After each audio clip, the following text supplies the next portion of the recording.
Hello student, welcome back to my channel modern Vaidya. आज हम पढ़ने वाले हैं आयुर्वेद अवतरण।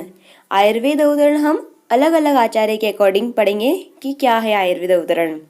आयुर्वेद अवतरण क्या है कि देवलोक से भूलोक में आयुर्वेद का ज्ञान कौन लेकर आया। ठीक है, कैसे कैसे आयुर्वेद का ज्ञान हमारे पास तक आया उसके बारे में हम पढ़ने वाले हैं। तो पहले हम पढ़ेंगे आचार्य चरक के अकॉर्डिंग।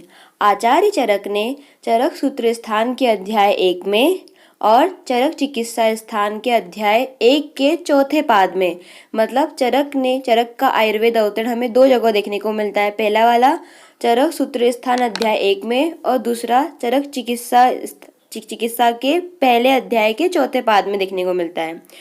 तो हम लोग बात करते हैं ब्रह्मा। तो ब्रह्मा से आयुर्वेद का अध्ययन किसने किया? दक्ष प्रजापति ने। दक्ष प्रजापति से अश्विनी कुमार, अश्विनी कुमार से इंद्र, और इंद्र से आयुर्वेद का ज्ञान किसको प्राप्त हुआ? भरद्वाज को प्राप्त हुआ। भरद्वाज जी गए थे इंद्र के पास, पहले चैप्टर में पढ़ा है हमने चरक सूत्र स्थान के अध्याय 1 में। ऋषि भरद्वाज जी ने पुनर्वसु आत्रेय को आयुर्वेद का ज्ञान दिया। पुनर्वसु आत्रेय ने अपने 6 शिष्यों को दिया, अग्निवेश, भेल, जतुकर्ण, पाराशर, हारी, क्षारपाणी। ये 6 शिष्यों के नाम करना काफी इंपॉर्टेंट है। ठीक है, ये 6 शिष्यों के नाम हमें याद रहने चाहिए। अग्निवेश, भेल, जतुकर्ण, पाराशर, हारी, क्षारपाणी किसने दिया था? ये इनको तो पुनर्वसु ने दिया था। तो आयुर्वेद अवतरण आप देखोगे तो हर आचार्यों ने इंद्र तक सेम बताया है कि ब्रह्मा ने दक्ष प्रजापति ने अश्विनी कुमार और अश्विनी कुमार ने इंद्र। तो बदलेगा कहाँ से? इंद्र के बाद से बदलेगा कि अलग अलग आचार्य? इंद्र तक तो सेम ही है, यहाँ तक तो हमें सेम ही याद करना है सभी का, बाकी अलग से याद करना पड़ेगा भरद्वाज के बाद का, इंद्र के बाद का। ठीक है, तो ये चरक सूत्र स्थान अध्याय 1 में है। चरक चिकित्सा अध्याय के चौथे पाद में भी दे रखा है अध्याय 1 के, पर वहाँ पे ना भरद्वाज का उल्लेख नहीं है, ये ध्यान रखना। बाकी सेम आयुर्वेद अवतरण है लेकिन वहाँ पे भरद्वाज का उल्लेख नहीं है। आया समझ में? यहाँ पे याद रखना है कि इंद्र के पूछ सकते हैं कि भाई आचार्य चरक द्वारा जो आयुर्वेद अवतरण है तो इंद्र के बाद किसने दिया, कौन भूलोक पर लेके आया? तो भरद्वाज जी।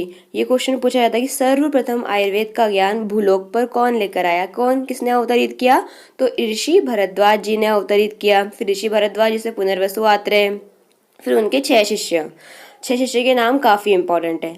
अब हम बात करेंगे आचार्य सुश्रुत के अकॉर्डिंग। सुश्रुत ने भी सूत्र स्थान के अध्याय 1 में इसका वर्णन किया है। इंद्र तक देखो सेम ही है, ब्रह्मा से दक्ष प्रजापति से अश्विनी कुमार और अश्विनी कुमार से इंद्र तक तो एज अ चरक का अनुसार। फिर इंद्र के पास यहाँ पे कौन आ गए? धन्वंतरी जी। धन्वंतरी जी ने किसको दिया? उनके 7 शिष्यों को दिया। 7 शिष्य कौन कौन से थे उनके?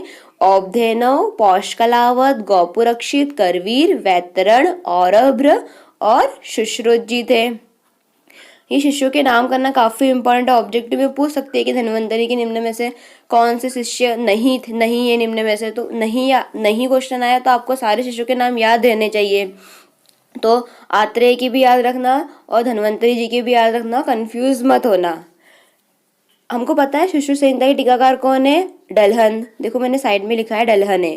तो डलहन ने क्या किया कि धन्वंतरी के 5 और शिष्य बता दिए, मतलब 7 शिष्यों को धन्वंतरी ने दिया आयुर्वेद का ज्ञान, लेकिन डलहन जी ने जो सुश्रुत संहिता के टीकाकार है उन्होंने धन्वंतरी के 5 और शिष्य बता दिए। वो कौन कौन से?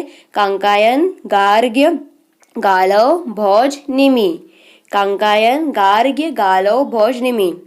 आयुर्वेद अवतरण चरक सुश्रुत वाग्भट का काफी इंपॉर्टेंट है। सारे शिष्यों के नाम आपको याद रखने चाहिए, याद रखने हैं। अब है अष्टांग संग्रह के अकॉर्डिंग। अष्टांग संग्रह ने भी सूत्र स्थान के अध्याय 1 में देखो इंद्र तक तो सेम ही है। इंद्र के बाद क्या बदला है? इंद्र ने किसको दिया? आत्रेय आदि को दिया। आत्रेय आदि को नेता बना दिया। उनको बना के किसको दिया? इन्होंने 4 शिष्यों को दिया, भरद्वाज, निमि, काश्यप और अलंबायन।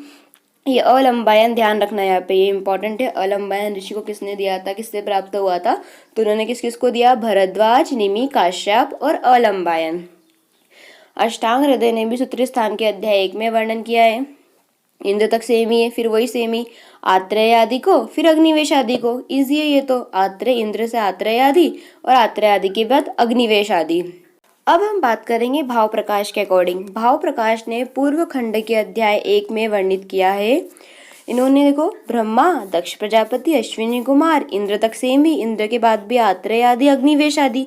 किसके जैसा, हम किसके जैसा पढ़ के आए अभी, अष्टांग हृदय के जैसा बता रहे, तो हमको सेम ही इनको तो याद करना इतना टफ है नहीं, ये भी याद हो जाएगा हमें। फिर है काश्यप जी। काश्यप जी का इंपॉर्टेंट है, याद रखना। काश्यप जी में क्या है कि ब्रह्मा के बाद इन्होंने दक्ष प्रजापति को न देकर किसको दे दिया है, अश्विनी कुमार को दे दिया है। तो ये इंपॉर्टेंट पॉइंट है कि आपसे ऑब्जेक्टिव में पूछ सकते हैं कि ब्रह्मा के बाद काश्यप संहिता में किसको मिला ज्ञान आयुर्वेद का, तो अश्विनी कुमार को मिला। ये इंपॉर्टेंट है, याद रखना। सही से क्वेश्चन आ सकते हो कि डिफरेंट है, डिफरेंट चीजें हमें याद रखना है आचार्य की। दक्ष प्रजापति को इन्होंने नहीं दिया।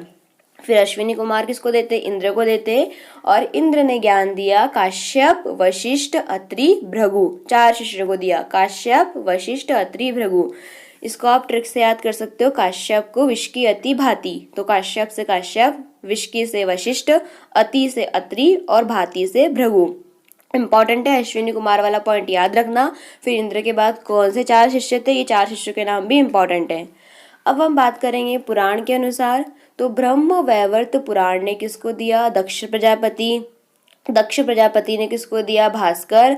भास्कर ने पंचम वेद, पंचम वेद ने भास्कर संहिता, और भास्कर संहिता ने 16 शिष्यों को दिया। ठीक है, ये भी पुराणों के अनुसार आयुर्वेद का अवतरण है। ये इतना इंपॉर्टेंट नहीं है एग्जाम में, लेकिन फिर भी मैंने आपको यहाँ बता दिया है। सबसे ज्यादा इंपॉर्टेंट है आचार्य चरक का, आचार्य सुश्रुते, दोनों वाग्भटे और काश्यप जी का। इनका काफी इंपॉर्टेंट है, ये एग्जाम में आता ही है। ठीक है, यदि आपको मेरी वीडियो पसंद आई है तो प्लीज़ लाइक, शेयर और सब्सक्राइब जरूर करें। Thank you student.